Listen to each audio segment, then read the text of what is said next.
انسان په بادشاهی کې هغه انسان چې بادشاه ده، هغه انسان چې ملک ده، هغه انسان چې سیاستمدار ده، هغه انسان چې د حکومت مشر ده، هغه انسان چې امیر المؤمنین ده، دا د الله عز وجل نائب خلیفه ده.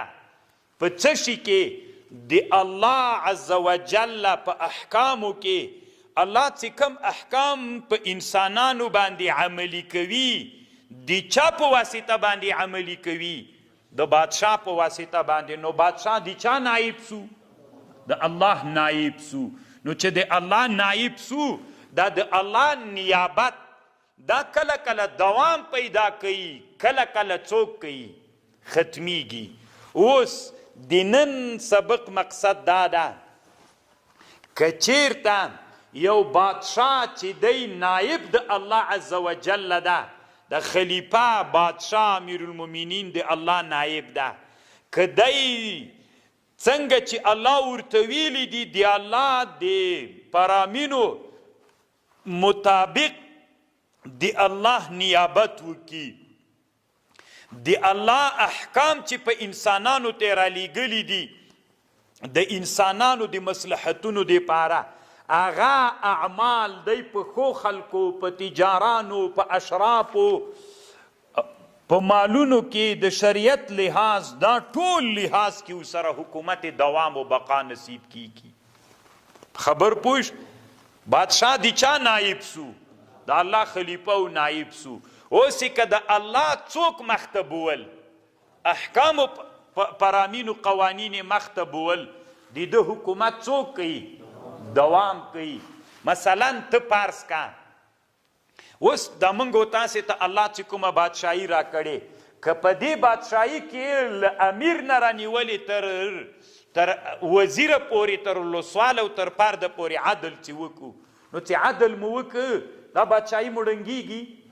چې ظلم ونه کړو، عدل وکړو، د الله احکام عملي کړو، د تجارو د غریب فرق نه کو، د خانو د مالدار فرق نه کو، د مریض او د غیر مریض هغه هر یو ته خپله مرتبه ورکو، نو د عدل د الله قایم سو. الله چې کوم احکام مونږ ته ویلي دي، کوم شیان مونږ ته ویلي چې دا تاسې عملي کوي، د هغې په مطابق باندې مونږ چې لاړو تګ مو که بادشاهي مو دوام کوي. کومه بادشاهي دوام کوي؟ چې د عدل پکې او د الله عز وجل کوم فرامین سره لیږلي، او دا بادشاه د الله په رښتونې معنا باندې څوک وګرځېږي؟ نائب وګرځېږي. یو او که چیرته دغه سړی دا بادشاهي خو چې الله انسانانو ته ورکړي، په انسان کې دوه جهته دي، انسانیت و حیوانیت.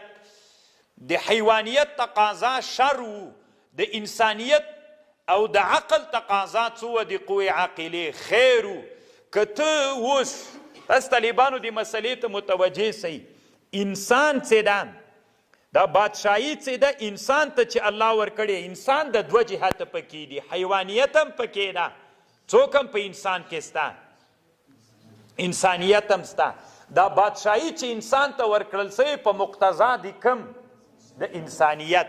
نو که انسان اوس بادشاه چې د الله نائب سو، دی که د انسانیت په مقتضا لاړو، بادشاهي څوک کوي؟ دوام کوي. که د انسانیت په مقتضا لاړو، چې کومه تقاضا انسانیت کوله، په هغه مقتضا چې لاړو، حکومت دوام کوي. او که چیرته دغه نائب دی الله، دا بادشاه، دی په مقتضا د انسانیت لا نړ، په مقتضا د حیوانیت لاړ، نارواوې کولې، ظلمونه کول، غلاوې کولې، تښتولې کول د امیر، وژلې کول، انسانانې زورول، انسانانو باندې حجر بندیزونه راوستل. نو دلته دا بادشاهي د چا په تقاضا لاړله؟ د حیوانیت په تقاضا لاړله. چې بادشاهي د حیوانیت په تقاضا لاړله، د بادشاهي سیب خاصه د چا ده؟ د انسانیت. نو چې د انسانیت خاصه ده، نو انسانیت په مقتضا به ورسره ځي. خاصیت ده د انسانیت، ته د چا په مقتضا ورسره تګ کوې؟ نو دا بادشاهي بیا ړنګېږي طالبانو، دا بادشاهي بیا دوام نه کوي، ځکه بادشاهي خصوصیت د چاو د انسانیت و. که د انسانیت په مقتضاو سره لاړې بادشاهي په مخزي، بادشاه سولې افراد دی، والی دی، ولسوال دی، وزیر دی، فلان دی فلان دی، عسکر دی، چې هر چا سره د انسان وزیرم د انسانیت چلند وکي، امیرم د انسانیت چلند په مقتضا انسانیت وکي، عسکري مو وکي، ټول مامورین د انسانیت په مقتضا باندې لاړ شي، دا حکومت دوام پیدا کی. ځکه بادشاهیم د انسانیت خاصه ده او غواړي دا چې ته د بادشاهي ته دوام ورکړي، په انسانیت به ورسره ځي. او که چیرته یوه بادشاهي نایب د الله مقرر سو، یو څوک بادشاه و، دا بادشاه په موافق د قوې حیوانیې باندې تګ وکړ، بیا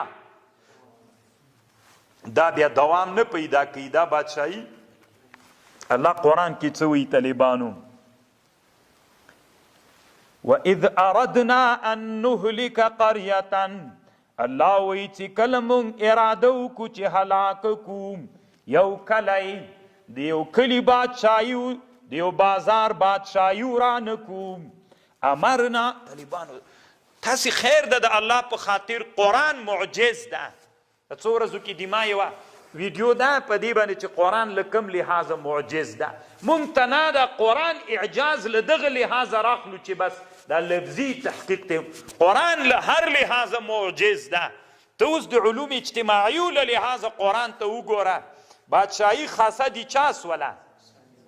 که د انسانیت په مقتضا لاړ د امیر او د حکومت، دا ټول حکومت که د انسانیت په تقاضا لاړ دوام کوي، که د حیوانیت په مقتضا لاړ، که ظلم یې وکړه، دا حکومت ړنګېږي. دا خبره ته اوس قرآن کې وګوره چې علوم اجتماعیات هم قرآن کې سته. وَإِذَا أَرَدْنَا أَن نُهْلِكَ قَرْيَةً، الله وایي کله چې مونږ اراده وکړو چې هلاک کړو یوه بادشاهي، امرنا مترفیها، مونږ امر وکړو مشرانو د دې بادشاهي ته، ففسقوا فیها، مونږ داسې امر ورته وکړو چې دوی فسق شروع کړي. فسق چې شروع کړه په مقتضا د چا لاړل؟ الله وایي مونږ دغسې وچه په وچه بادشاهي نه ړنګو. څه وخت یې ړنګو؟ اراده خو مې ورته چې ړنګ یې کړو، خو ړنګولې دي دوی په واسطه کوو، دوی فاسقانو ګرځېږي. فحق علیها القول فدمرناها تدمیرا، ورله واره یې نه ړنګو، اراده مو یې ورته چې دا بادشاهي ړنګ کړو، نو مشران یې څوک وګرځو؟ ګمراهان و فاسقان سي. بادشاهي خو مقتضا د انسانیت ده، دوی چې فاسقان سو په مقتضا دي چا لاړل؟ د حیوانیت په مقتضا چې لاړل درب را چپی کو. الله په دنیا کې طالبانو دا ړنګول او راړنګول دا په اسبابو کې، هغه سبب ته د برابرۍ بیا یې څنګه کوي؟ ته اوس فکر وکړه قرآن معجز ده له کوم لحاظه؟ قرآن کې تنها طالبانو د فقهي مسایلې که د علوم اجتماعیه او قاعدې ته پکې اشاره سوله. یعنې که تاسې عمیق فکر وکړئ، ابن خلدون څومره که خبره وکړه، امرنا مترفیها ففسقوا فیها فحق علیه القول فدمرناها تدمیرا، بیا ړنګ کړو بادشاهي. خبر باندې پوه شئ؟ نو الله دې موږ ته د دې توفیق راکړي چې حکومت په مقتضا د انسانیت باندې بوزو، که په مقتضا د حیوانیت باندې بوزو خپل چپه کیږي. بس